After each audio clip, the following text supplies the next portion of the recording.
Hello student, most welcome to new tutorial. आज का tutorial में हम लोग देखेंगे फ्लावर्स और उसका रिप्रोडक्टिव पार्ट। चलिए आज का ट्यूटोरियल स्टार्ट करते हैं और उसके रिप्रोडक्टिव पार्ट्स के बारे में जानेंगे। तो सबसे पहले जानते हैं कि ये फ्लावर होता क्या है। तो फ्लावर जो है एक डंठल द्वारा तनी से जुड़ा होता है, जिसको हम लोग क्या बोलते हैं, पेडिकल बोलते हैं। फ्लावर जिस डंठल जो है, जिससे ये मेन तना है और इसको इसमें जिस डंठल के द्वारा जुड़ा हुआ है फ्लावर, ये कहलाता है पेडिकल। पेडिकल के सिरे के ऊपर एक फूला हुआ भाग होता है, चपटा होता है, जिसको हम लोग क्या बोलते हैं, थैलेमस।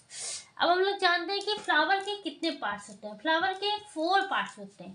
पहला होता है कैलिक्स, दूसरा होता है करोला, तीसरा होता है एंड्रोसियम और चौथा होता है गायनेसियम। अब हम लोग इस सारे पार्ट्स के बारे में जानते हैं। तो कैलिक्स और करोला जो होते हैं, ये बाहरी 2 चक्र होते हैं जो कि फ्लावर के इसेंशियल पार्ट्स होते हैं। जैसे कि ये कैलिक्स बाहरी पार्ट्स और ये करोला, ये फ्लावर का इसेंशियल पार्ट्स है, क्योंकि ये इसके एंड्रोसियम और गायनेसियम को कवर करके रखता है। इसके अलावा ये क्या करता है, फूलों को आकर्षक बनाता है, मतलब खूबसूरत बनाता है। और साथ ही ये आवश्यक अंग जैसे कि एंड्रोसियम और गायनेसियम की रक्षा भी करता है। कौन? Calyx and Corolla. अब हम लोग जानते हैं एंड्रोसियम के बारे में। ये जो है फ्लावर का मेल पार्ट होता है। एंड्रोसियम ये क्या होता है, फ्लावर का मेल पार्ट होता है और इसमें कई रचनाएं होती है, जिससे स्टेमेंस कहते हैं। यह पुष्प का नर भाग होता है। मतलब जैसे कि हम लोग अड़हुल का फूल जब देखते होंगे तो उसके ऊपर बहुत सारे बाहर में निकली हुई ऐसी ऐसी रचनाएं होती है। ये ही क्या होता है, एंड्रोसियम होता है। ये इसका मेल पार्ट होता है। क्या होता है, ये फ्लावर का मेल पार्ट। और साथ ही ये जो है एक लंबी लंबी रचना होती है, ये लंबा लंबा स्टेमेन होता है और इसके ऊपर ये छोटा छोटा लगा रहता है, ये कहलाता है एंड्रोसियम।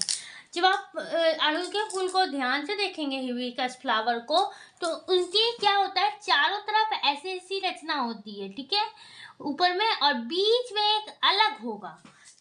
4-5 जो होगा वो देखने में एक जैसा लगेगा और एक जो अलग लगेगा वो होता है गायनेसियम। वो कहलाता है फ्लावर का फीमेल पार्ट, ठीक है। वो फ्लावर का फीमेल पार्ट कहलाता है और वो क्या होता है, लंबा होता है, बहुत सारा लंबा होता है और साथ ही डोरी जैसा होता है। और वो किससे जुड़ा होता है, तो डायरेक्ट थैलेमस से जुड़ा होता है। इसके अलावा स्टेमेन, जो कि मैंने अभी बताया आपको, स्टेमेन जो होता है वो फ्लावर का, जहाँ पे एंड्रोसियम और गायनेसियम पाया जाता है वहां से जुड़ा हुआ रहता है। वो स्टेमेन जो होता है वो भी 2 पार्ट्स का होता है। पहला पार्ट कहलाता है फिलामेंट, जैसे अड़हुल के फूल के ऊपर ये बहुत सारा लगा हुआ होता है और एक डिफरेंट तरह का लगा हुआ रहता है, ठीक है। तो जो सेम वाला रहता है वो एंड्रोसियम कहलाता है, जो डिफरेंट वाला रहता है वो गायनेसियम कहलाता है। तो फ्लावर का ये जो पार्ट है, इसमें ये लंबा वाला हिस्सा जो होता है वो कहलाता है फिलामेंट। और ये इसके ऊपर जो ये चिपका हुआ पदार्थ है ये कहलाता है एंथर। जैसे हम लोग पढ़ते हैं ना कि एक प्लांट दूसरे प्लांट से क्रॉस करता है तो फिर एक न्यू प्लांट का निर्माण करता है, तो ये एंथर, ये ही क्या कहते हैं, तितलियों के द्वारा या फिर किसी बर्ड से जो भी आए उन फ्लावर के पास उसके पैर में मुंह में चिपक कर एक प्लांट से दूसरे प्लांट में चला जाता है। तो फ्लावर्स का ये पार्ट्स होता है।